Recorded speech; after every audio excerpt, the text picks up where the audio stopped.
నమస్కారం దూరదర్శన్ యాదగిరి వార్తలకు స్వాగతం నేను మీ రాజ్ కుమార్ ముందుగా వార్తలోని ముఖ్యాంశాలు బ్రిక్స్ సమావేశాల నేపథ్యంలో దేశ ప్రజలను ఉద్దేశించి ప్రసంగించిన ప్రధాని దేశంలోని ప్రతి రంగంలో నూతన ఆవిష్కరణలకు ప్రాధాన్యత ఇస్తున్నామని వెల్లడి మహారాష్ట్రలో వేగంగా మారుతున్న రాజకీయ పరిణామాలు పార్టీ సమావేశానికి హాజరు కావాల్సిందిగా తిరుగుబాటు నేతలకు శివసేన అల్టిమేటం జహీరాబాద్ నిమ్స్లో వెమ్ టెక్నాలజీస్ పరిశ్రమకు మంత్రి కేటీఆర్ భూమి పూజ స్థానికులకు ఉద్యోగాలు కల్పించడానికి ముందుకు రావాలని పారిశ్రామికవేత్తలకు పిలుపు అంతకంతకు పెరుగుతున్న ఆఫ్ఘాన్ భూకంప మృతుల సంఖ్య ఇప్పటిదాకా 920 మృతదేహాల గుర్తింపు మృతుల సంఖ్య మరింతగా పెరిగే అవకాశం ఆస్ట్రేలియా రక్షణ మంత్రితో సమావేశమైన రాజ్నాథ్ సింగ్ పరస్పర రక్షణ పారిశ్రామిక సహకారంపై చర్చ రైతు సమస్యల పరిష్కారం కోసం ప్రత్యేక కాల్ సెంటర్ను ప్రారంభించిన మంత్రి నిరంజన్ రెడ్డి అతి త్వరలో రైతుల ఖాతాల్లో రైతు బంధు నిధులు జమ చేస్తామని వెల్లడి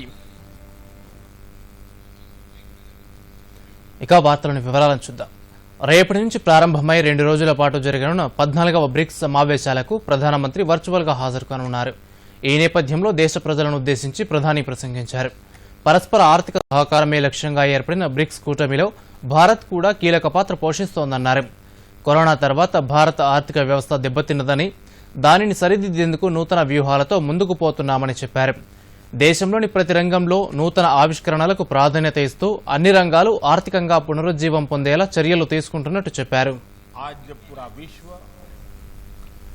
पोस्ट कोविड रिकवरी पर फोकस कर रहा है तब ब्रिक्स देशों की भूमिका एक बार फिर बहुत महत्वपूर्ण रहेगी। फ्रेंड्स, महामारी से उत्पन्न आर्थिक समस्याओं से निपटने के लिए हमने भारत में रिफॉर्म, परफॉर्म एंड ट्रांसफॉर्म का मंत्र अपनाया है और इस अप्रोच के परिणाम भारतीय अर्थव्यवस्था के परफॉर्मेंस से स्पष्ट है। इस साल हम 7.5% ग्रोथ की आशा कर रहे हैं जो हमें फास्टेस्ट ग्रोइंग मेजर इकोनॉमी बनाता है।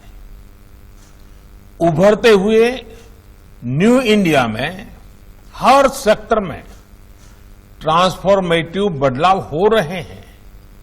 आज मैं आपका ध्यान 4 प्रमुख पहलुओं पर केंद्रित करना चाहता हूं।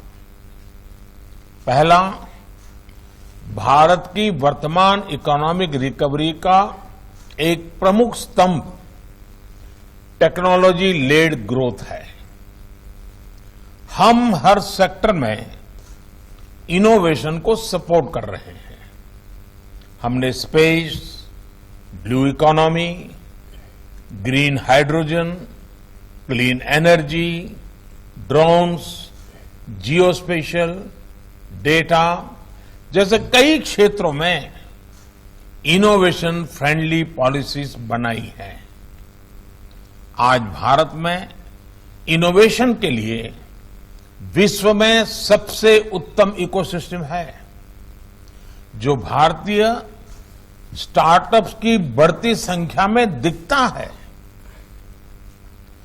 भारत के 70,000 से अधिक स्टार्टअप्स में 100 से अधिक यूनिकॉर्न है और इनकी संख्या निरंतर बढ़ रही है। दूसरा, महामारी के दौरान भी भारत ने ईज ऑफ डूइंग बिजनेस सुधारने के लिए अनेकों प्रयास जारी रखे। बिजनेस पर कंप्लायंस बर्डन कम करने के लिए हजारों नियमों में बदलाव किया गया है।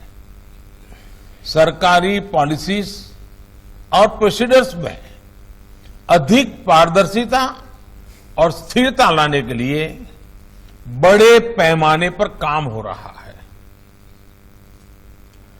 భారత్ ఆస్ట్రేలియా దేశాల మధ్య ద్వైపాక్షిక సంబంధాలు రక్షణ రంగంలో పరస్పర సహకారం పెంపొందించుకునే అంశాలను ఇరు దేశాల ప్రతినిధులు న్యూఢిల్లీలో ఈ రోజు చర్చించారు.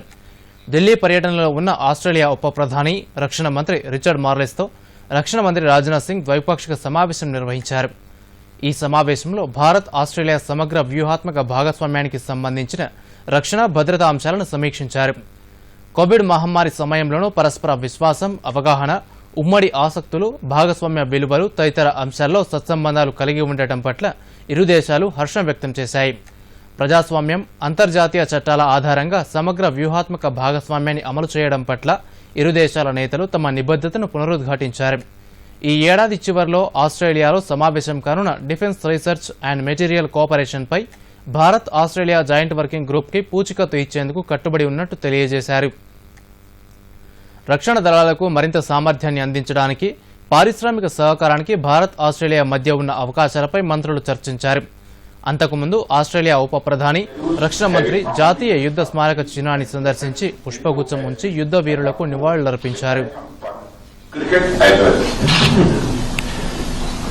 India-Australia relations were elevated to comprehensive strategic partnership in June 2020 during the Prime Minister level summit meeting. Bilateral engagements have diversified across a wide range of cooperation areas from political exchanges to defense partnership. అభివృద్ధిలో పరుగులు పెడుతున్న తెలంగాణ లాంటి రాష్ట్రాలను కేంద్రం ప్రోత్సహించాలని మంత్రి కేటీఆర్ కోరారు. సంగారెడ్డి జిల్లా జహీరాబాద్లోని నిమ్స్లో వీఈఎం పరిశ్రమ నిర్మాణానికి మంత్రి కేటీఆర్ భూమి పూజ చేశారు. అనంతరం మాట్లాడుతూ హైదరాబాద్, బెంగళూరు మధ్య డిఫెన్స్ కారిడార్ పెట్టాలని కేంద్రాన్ని కోరామని, అయినప్పటికీ డిఫెన్స్ కారిడార్ను బుందేల్ఖండ్కు తరలించారని విమర్శించారు. కేంద్రం ఇప్పటికైనా పునరాలోచించుకోవాలని మంత్రి కేటీఆర్ కేంద్రానికి విజ్ఞప్తి చేశారు. వెమ్ టెక్నాలజీస్ రాష్ట్రానికి రావడం సంతోషంగా ఉందన్నారు. పరిశ్రమ ఏర్పాటుతో 2000 మందికి ఉపాధి లభిస్తుందని కేటీఆర్ చెప్పారు.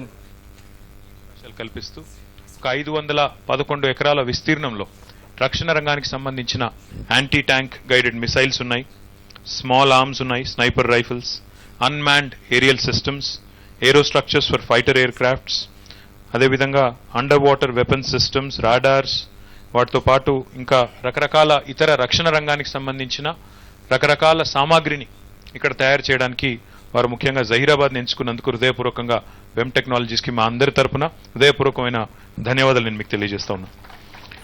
ఎందుకంటే దీనివల్ల కేవలం ఒక వెమ్ మాత్రమే ఇక్కడికి రావడమే కాకుండా వెమ్ చుట్టూ వారికి ఉండే స్మాల్ అండ్ మీడియం సప్లయర్స్ కూడా ఇక్కడికి వచ్చేదానికి అవకాశం ఉంటుంది. ఇక్కడ మరిన్ని ఉపాధి అవకాశాలు కూడా సృష్టించేదానికి అవకాశం ఉంటుంది.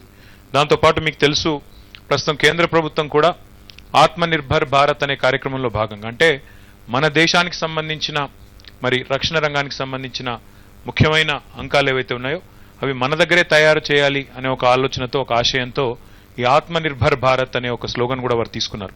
అందులో భాగంగా అత్యంత కీలకమైన భూమిక మన తెలంగాణలోని, మన హైదరాబాద్లోని రక్షణ రంగానికి సంబంధించిన పరిశ్రమలు అందులో చాలా కీలకమైన పాత్ర పోషించబోతా ఉన్నాయి. For industry to be in consonance with locals and local ecosystem is extremely important in the sense of longevity of the project. మా అందరి ఆలోచన, మా అందరి సంకల్పం కూడా ఏమంటే పరిశ్రమ రావాలి, తప్పకుండా పరిశ్రమ పెరగాలి, ఉపాధి అవకాశాలు పెరగాలి, పిల్లలకి ఉపాధి అవకాశాలు కూడా దక్కాలి. ఆనాటి రక్షణ మంత్రిగా ఉన్న శ్రీమతి నిర్మలా సీతారామన్ గారు కూడా నేను ప్రత్యేకంగా వెళ్ళి విజ్ఞప్తి చేసినాను. మేడం, హైదరాబాద్లో రక్షణ రంగానికి సంబంధించిన చాలా పిఎస్యూస్ ఉన్నాయి, చాలా పెద్ద ఎత్తున పరిశ్రమలు ఉన్నాయి, దాదాపు 1000 దాకా స్మాల్ అండ్ మీడియం పరిశ్రమలు ఉన్నాయి. అక్కడ బెంగళూరులో కూడా చాలా పెద్ద ఎత్తున హెచ్ఏఎల్ లాంటి సంస్థలు కానీ రక్షణ రంగానికి, వైమానిక రంగానికి సంబంధించిన సంస్థలు ఉన్నాయి. కాబట్టి ఒక డిఫెన్స్ ఇండస్ట్రియల్ ప్రొడక్షన్ కారిడార్ మాకు హైదరాబాద్, బెంగళూరు మధ్యన ఏర్పాటు చేస్తే మా మహబూబ్ నగర్ జిల్లాకి, మా రంగారెడ్డి జిల్లాకి, అదే మాదిరిగా మా వనపర్తి జిల్లాకి, రాయలసీమలో ఉండే కర్నూలు, అనంతపూర్ జిల్లాలకు కూడా లాభం అవుతుంది, అవతల బెంగళూరు కూడా లాభం అవుతుంది. ఈ మధ్యన ఈ 2 ప్రధానమైన నగరాల మధ్యన ఏర్పాటు చేస్తే బాగుంటుంది అని చెప్పి వారిని విజ్ఞప్తి చేశాం. I hope you will succeed in your mission, sir, in about 2 years or 3 years. I wish you and the entire team of WEM Technologies and the family of WEM Technologies all the very best, and I hope you make not only Telangana but the country proud. Jai Hind, Jai Telangana. Sangareddy పర్యటనలో భాగంగా వాయు EV పరిశ్రమకు కూడా మంత్రి కేటీఆర్ భూమి పూజ చేశారు. అనంతరం జహీరాబాద్ పట్టణంలో పలు అభివృద్ధి పనులకు శంకుస్థాపన చేశారు. 50 కోట్ల సీఎం ఎస్జేఎఫ్ నిధులతో మంజూరైన పలు అభివృద్ధి పనులకు శ్రీకారం చుట్టారు. మహిళా సంఘాలకు 52 కోట్ల 40 లక్షల రుణాలను పంపిణీ చేశారు. ఈ సందర్భంగా ఏర్పాటు చేసిన కార్యక్రమంలో కేటీఆర్ మాట్లాడుతూ కేసీఆర్ పాలనలో రాష్ట్రం పురోగమిస్తోందని, కానీ విపక్షాలు మాత్రం కుల మత చిచ్చులు పెడుతున్నాయని విమర్శించారు. పట్టణంలో పారిశుద్ధ్యం అంటే శానిటేషను, పట్టణాన్ని పరిశుభ్రంగా ఉంచే కార్యక్రమం కానీ, దాంతోపాటు ఇతర కార్యక్రమాలు కానీ, వాటన్నింటి కోసం ఇప్పటికే 18,79,00,000 రూపాయలు ప్రభుత్వం నుంచి విడుదల చేయడం జరిగింది. మీ ఎమ్మెల్యే గారు చెప్పినట్టు ఇవి మాత్రమే కాకుండా మరొక 50 కోట్ల రూపాయలు పట్టణంలో ఎక్కడెక్కడైతే సీసీ రోడ్లు లేవో, ఎక్కడెక్కడైతే మోరీలు లేవో, ఎక్కడెక్కడైతే మీకు ఇంకా ఇతర సౌలతులు కావాలో 3 ముఖ్యమైన కమ్యూనిటీలకి కమ్యూనిటీ హాల్ కూడా కావాలన్నారు. వాటిని కూడా ఏర్పాటు చేస్తా ఉన్నాం. వాటి కోసం 50 కోట్లు. ఇది మాత్రమే కాదు, ఇప్పుడే మీ ఎమ్మెల్యే గారు అన్నారు, అన్న మాకొక 5 గ్రామాలు విలీనమైనాయి. ఆ 5 గ్రామాల నుంచి దాదాపు విలీనమైన తర్వాత మా పట్టణ జనాభా దాదాపు 1,00,000 పైకి వెళ్ళిపోయింది. మరి మా పట్టణానికి కూడా మరి కొంత మంచినీళ్ళకు అక్కడక్కడ ఎక్కడైతే గ్యాప్ ఉందో ఆ గ్యాప్ను పూడ్చడానికి 65-66 కోట్ల రూపాయలు ఖర్చు అవుతాయని చెప్పినారు. వెంటనే మంజూరు చేసి మీకు 66 కోట్ల రూపాయలు కూడా మీకు అప్పచెప్తామని చెప్పి కూడా నేను విజ్ఞప్తి చేస్తా ఉన్నాను. ఆ విలీన ప్రాంతాలు ఏవైతే ఉన్నాయో మిషన్ భగీరథలో భాగంగా అవసరమైతే 2వ ఫేజ్ కూడా తీసుకొని ఆ 66 కోట్లు కూడా మీకు అప్పచెప్పి తొందరలో మీ ఎమ్మెల్యే గారు, మీ ఎంపీ గారు, మీ జిల్లా మంత్రి హరీష్ రావు గారి చేతుల మీదుగా తొందరలోనే ఆ శంకుస్థాపన కార్యక్రమాన్ని కూడా చేయిస్తానని చెప్పి కూడా నేను మీకు ఈ సందర్భంగా మాటిస్తా ఉన్నా. త్వరలోనే రాష్ట్రంలోని రైతులందరికీ రైతు బంధు పెట్టుబడి సాయం జమ చేస్తామని తెలంగాణ వ్యవసాయ శాఖ మంత్రి సింగిరెడ్డి నిరంజన్ రెడ్డి వెల్లడించారు. ఈ మేరకు ఆర్థిక, వ్యవసాయ శాఖలకు ముఖ్యమంత్రి కేసీఆర్ ఇప్పటికే ఆదేశాలు జారీ చేసినట్టు తెలిపారు. హైదరాబాద్ నాంపల్లి పబ్లిక్ గార్డెన్లోని రైతు బంధు సమితి కార్యాలయంలో వ్యవసాయ శాఖ కాల్ సెంటర్ను మంత్రి ప్రారంభించారు. ఈ సందర్భంగా మాట్లాడుతూ గతంలోలాగే ఈ వానాకాలంలో కూడా సకాలంలో సొమ్ము జమ చేస్తామని, రైతులెవరూ ఆందోళన పడాల్సిన అవసరం లేదన్నారు.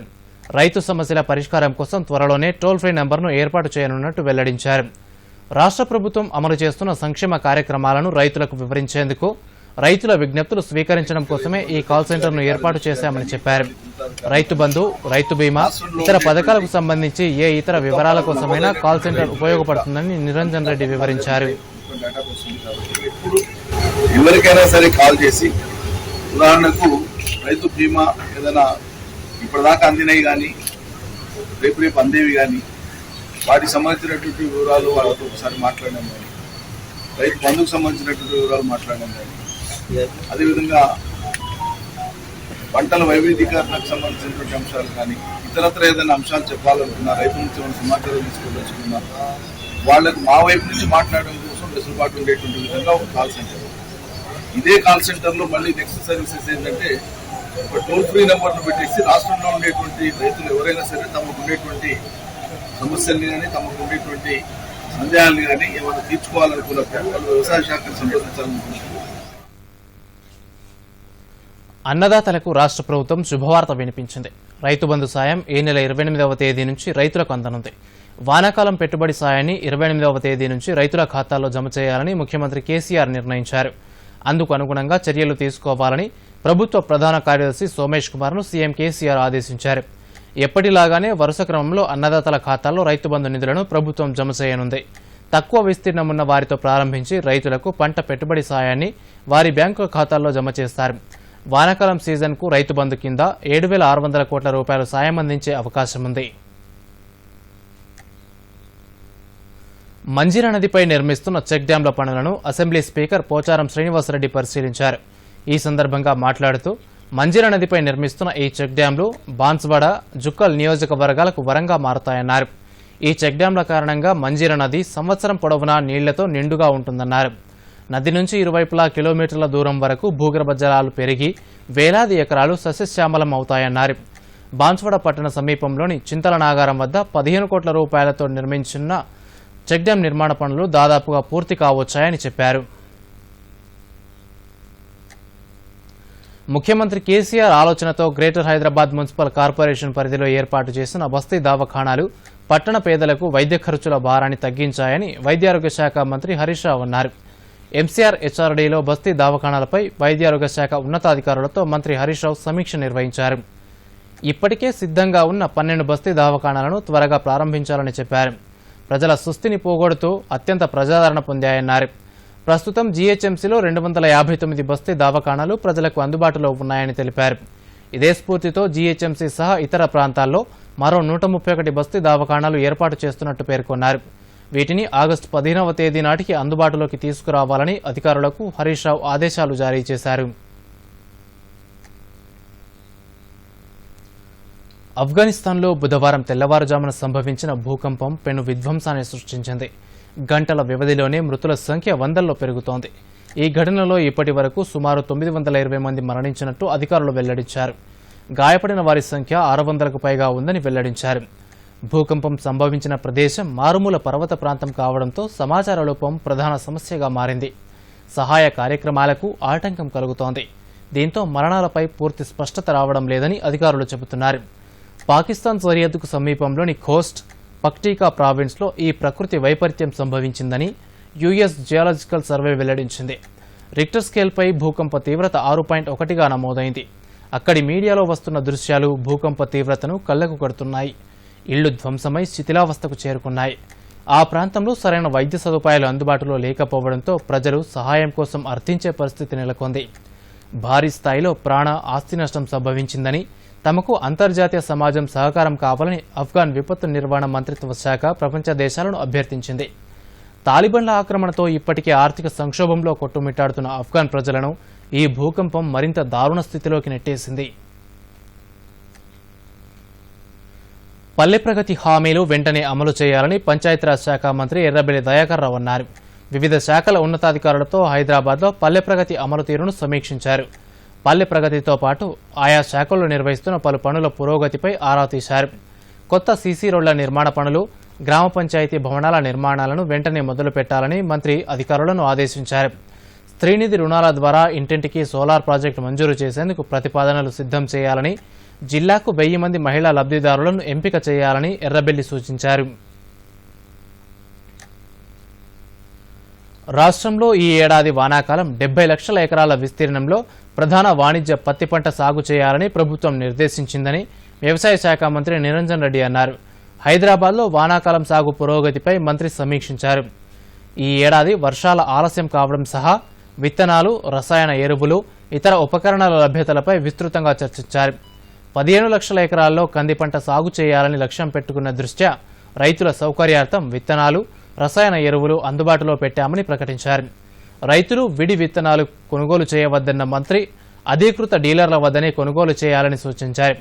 తప్పనిసరిగా రసీదు తీసుకోవడంతో పాటు విత్తిన విత్తనాల ఖాళీ ప్యాకెట్లు భద్రపరచుకోవడం వల్ల నాణ్యత లోపిస్తే తదుపరి చర్యలు తీసుకునేందుకు అవి తోడ్పడతాయని నిరంజన్ రెడ్డి చెప్పారు.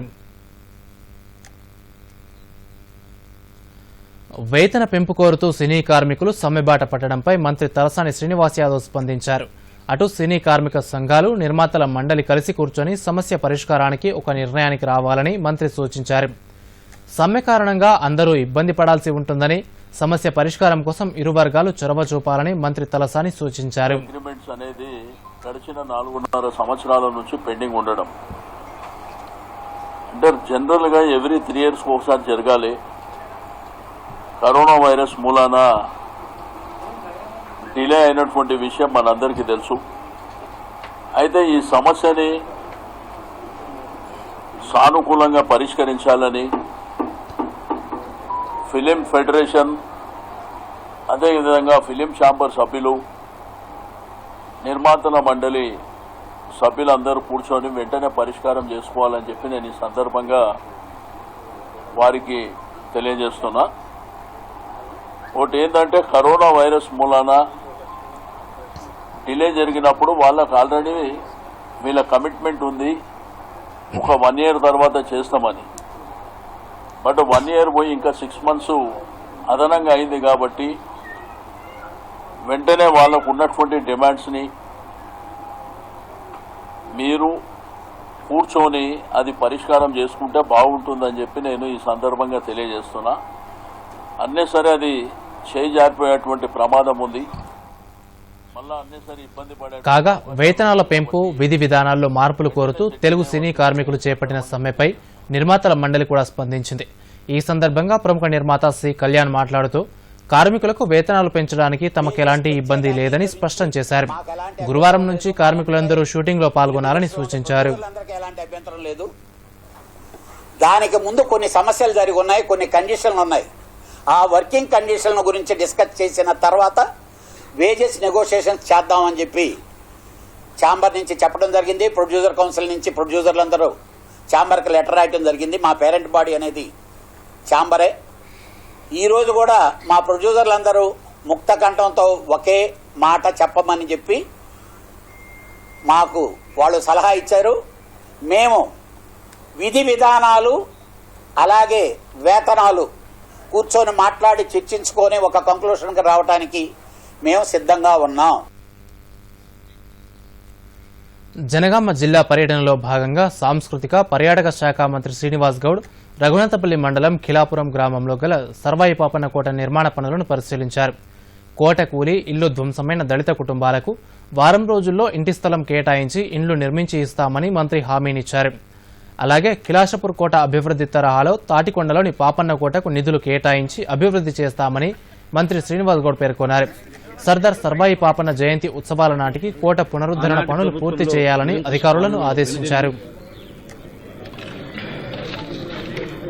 బహుజనులకు స్వేచ్ఛ స్వాతంత్రం కల్పిస్తా అని చెప్పి నిమ్న కులాల ఐక్యం చేసి రాజు అయి 33 కోటలు జయించినటువంటి గొప్ప వీరుడు సర్దార్ సర్వాయి పాపన్న మహారాజ్. అలనాటి పాలకులు ఆయనను రకరకాలుగా చిత్రీకరించిన లండన్, కేంబ్రిడ్జ్ యూనివర్సిటీ, మరి ఇతర దేశంలో ఇది గొప్ప చరిత్ర, ఈ భారతదేశంలో కాదు ఆసియా ఖండంలోనే ఇంత గొప్ప బహుజన వీరుడు లేడు అని చెప్పి ఆయన గొప్ప చరిత్రను ఆయా ఇతర దేశాల్లో ఉన్నటువంటి పరిస్థితి. మరి తెలంగాణ ప్రభుత్వం వచ్చిన తర్వాత సర్దార్ సర్వాయి పాపన్న పరిపాలించినటువంటి కోటలను కూడా దాదాపు 4000 ఎకరాల గుట్టలను కూడా ఆర్కియాలజీ డిపార్ట్మెంట్కి ఇవ్వడం,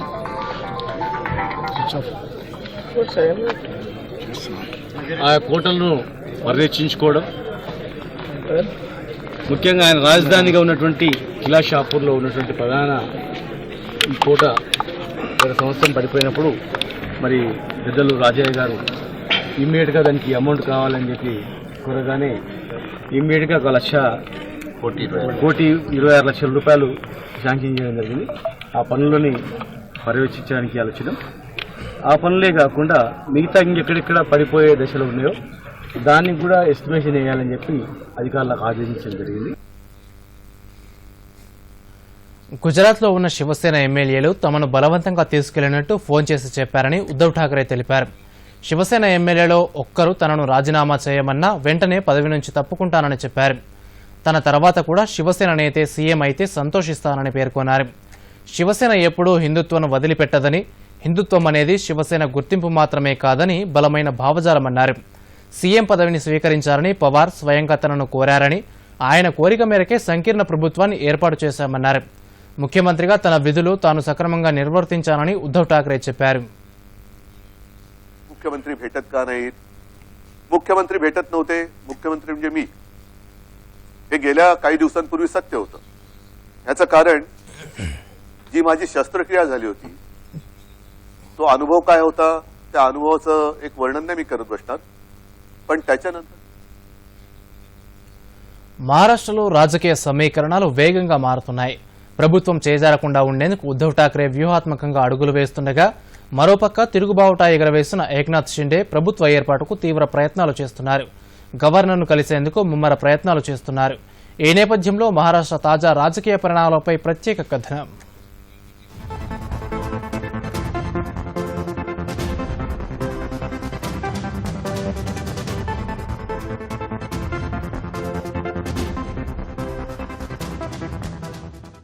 మహారాష్ట్రలో రాజకీయ సంక్షోభం మరింత ముదురుతోంది. తాజా రాజకీయ పరిణామాలపై ఉద్దవ్ ఠాక్రే నేతృత్వంలో సమావేశమైన మహారాష్ట్ర కేబినెట్ ఏ విషయం తేల్చకుండానే ముగిసింది. కేబినెట్ సమావేశానికి ముందు ప్రభుత్వం రద్దు కావచ్చంటూ పార్టీ నేత సంజయ్ రౌత్ ట్వీట్ చేసిన కాసేపటికే జరిగిన కేబినెట్ సమావేశంలో ప్రభుత్వ రద్దుకు సంబంధించి ఏదైనా ప్రకటన వెలువడుతుందని భావించారు. అయితే ఇప్పటికీ ఉద్దవ్ ఠాక్రే వర్గం వేచి చూసే ధోరణినే అవలంబిస్తోంది. ఈ విషయమై పార్టీ నేత సంజయ్ రౌత్ మాట్లాడుతూ ఏక్నాథ్ షిండేతో చర్చలు జరుపుతున్నామని ప్రకటించారు. బూడిద నుంచి కూడా పైకి లేచే సత్తా శివసేనకు ఉందని అన్నారు. ఏక్నాథ్ షిండే పాత శివసైనికుడని, తాము షిండేని విడిచిపెట్టలేమని, ఆయన కూడా తమను విడిచిపెట్టలేరని విశ్వాసం వ్యక్తం చేశారు. గవర్నర్కు కరోనా సోకిందని, దీంతో మరికొంత సమయం వేచి చూసిన తర్వాతే నిర్ణయం తీసుకుందామని నిర్ణయించుకున్నట్టు చెప్పారు. శివసేనలో ఎలాంటి సమస్య లేదని, తిరుగుబాటుదారులంతా పార్టీతోనే ఉంటారని ఆశాభావం వ్యక్తం చేశారు. एकनाथ शिंदे जी हमारे बहुत पुराने साथी हैं, हमारे मित्र हैं। सालों साल से हम एक दूसरे के साथ कंधा से कंधा लगाकर काम कर रहे हैं। उनको भी इतना आसान नहीं है पार्टी छोड़ना, और हमको भी इतना आसान नहीं है उनको छोड़ना। ఇదిలా ఉండగా తనతో 46 మంది ఎమ్మెల్యేలున్నారని తాజాగా ప్రకటించిన తిరుగుబాటు నేత ఏక్నాథ్ షిండే ఇప్పటిదాకా సీఎం ఉద్ధవ్ ఠాక్రేతో ఎటువంటి చర్చలు జరపలేదని, త్వరలోనే భవిష్యత్ కార్యాచరణ ప్రకటిస్తామన్నారు. మరోవైపు గవర్నర్ను కలిసేందుకు సైతం షిండే ముమ్మర ప్రయత్నాలు చేస్తున్నారు. గవర్నర్ భగత్ సింగ్ కోశ్యారీ కరోనాతో ఆసుపత్రిలో చేరడంతో గవర్నర్ను కలిసేందుకు షిండేకు అవకాశం లేకుండా పోయింది.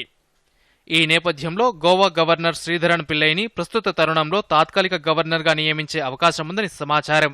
సంక్షోభ సమయంలో పరిస్థితిని చక్కదిద్దాల్సిన ఉద్ధవ్ ఠాక్రే కూడా కరోనా బారిన పడటంతో అటు ఏక్నాథ్ షిండే వర్గాన్ని బుజ్జగించే బాధ్యతలను పార్టీ సీనియర్ నేత సంజయ్ రౌత్ తన భుజాలపై వేసుకున్నారు.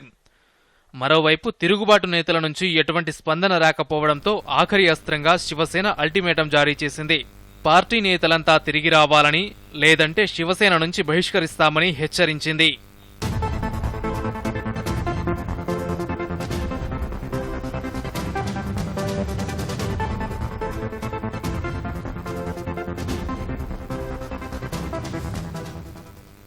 Bureau report, Doordarshan news.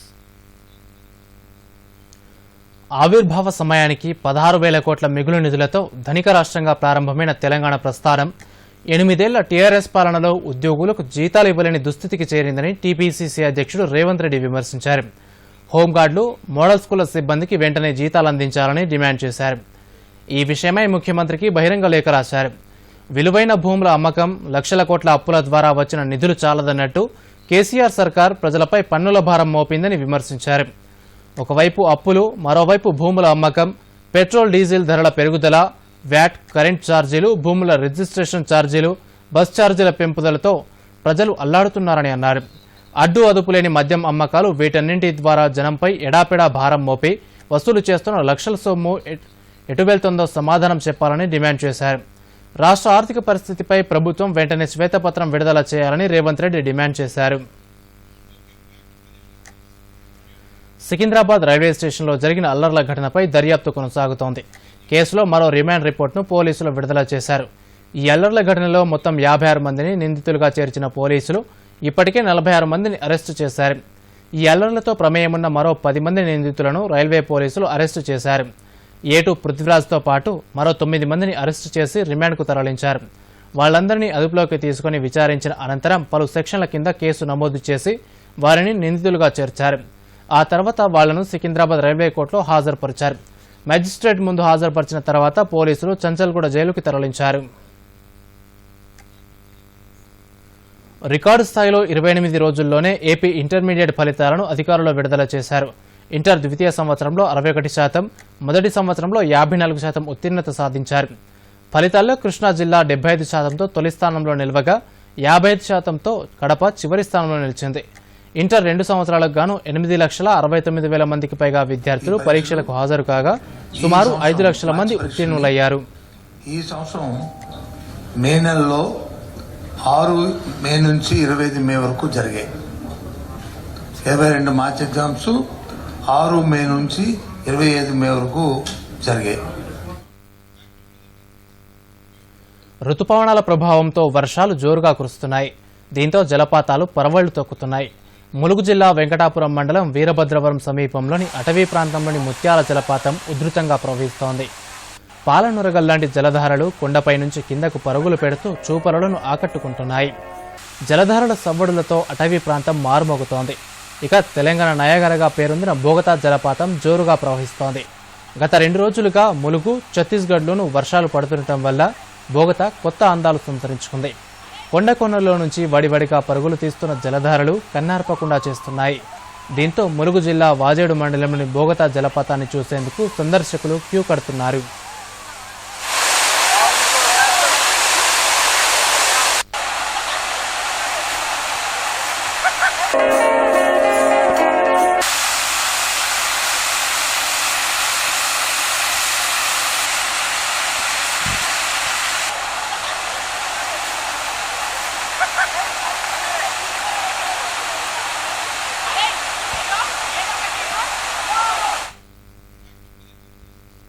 ఇక వార్తలు ముగించే ముందు ముఖ్యాంశాలు మరోసారి. దూరదర్శన్ యాదగిరి వార్తలను ఇప్పుడు సోషల్ మీడియాలో కూడా చూడవచ్చు. యూట్యూబ్ అయితే డీడీ న్యూస్ తెలంగాణ, ట్విట్టర్ వేదిక అయితే DD news Telangana @DD Yadagiri news, మరి ఫేస్బుక్లో అయితే డీడీ న్యూస్ తెలంగాణలో చూసి సబ్స్క్రైబ్ చేసి లైక్ చేయండి, షేర్ చేయండి. బ్రిక్స్ సమావేశాల నేపథ్యంలో దేశ ప్రజలను ఉద్దేశించి ప్రసంగించిన ప్రధాని దేశంలోని ప్రతి రంగంలో నూతన ఆవిష్కరణలకు ప్రాధాన్యత ఇస్తున్నామని వెల్లడి. మహారాష్ట్రలో వేగంగా మారుతున్న రాజకీయ పరిణామాలు. పార్టీ సమావేశానికి హాజరు కావాల్సిందిగా తిరుగుబాటు నేతలకు శివసేన అల్టిమేటం. జహీరాబాద్ నిమ్స్లో వెమ్ టెక్నాలజీస్ పరిశ్రమకు మంత్రి కేటీఆర్ భూమి పూజ. స్థానికులకు ఉద్యోగాలు కల్పించడానికి ముందుకు రావాలని పారిశ్రామికవేత్తలకు పిలుపు. అంతకంతకు పెరుగుతున్న ఆఫ్ఘాన్ భూకంప మృతుల సంఖ్య. ఇప్పటిదాకా 920 మృతదేహాల గుర్తింపు. మృతుల సంఖ్య మరింతగా పెరిగే అవకాశం. ఆస్ట్రేలియా రక్షణ మంత్రితో సమావేశమైన రాజ్నాథ్ సింగ్. పరస్పర రక్షణ, పారిశ్రామిక సహకారంపై చర్చ. రైతు సమస్యల పరిష్కారం కోసం ప్రత్యేక కాల్ సెంటర్ను ప్రారంభించిన మంత్రి నిరంజన్ రెడ్డి. అతి త్వరలో రైతుల ఖాతాల్లో రైతు బంధు నిధులు జమ చేస్తామని వెల్లడి.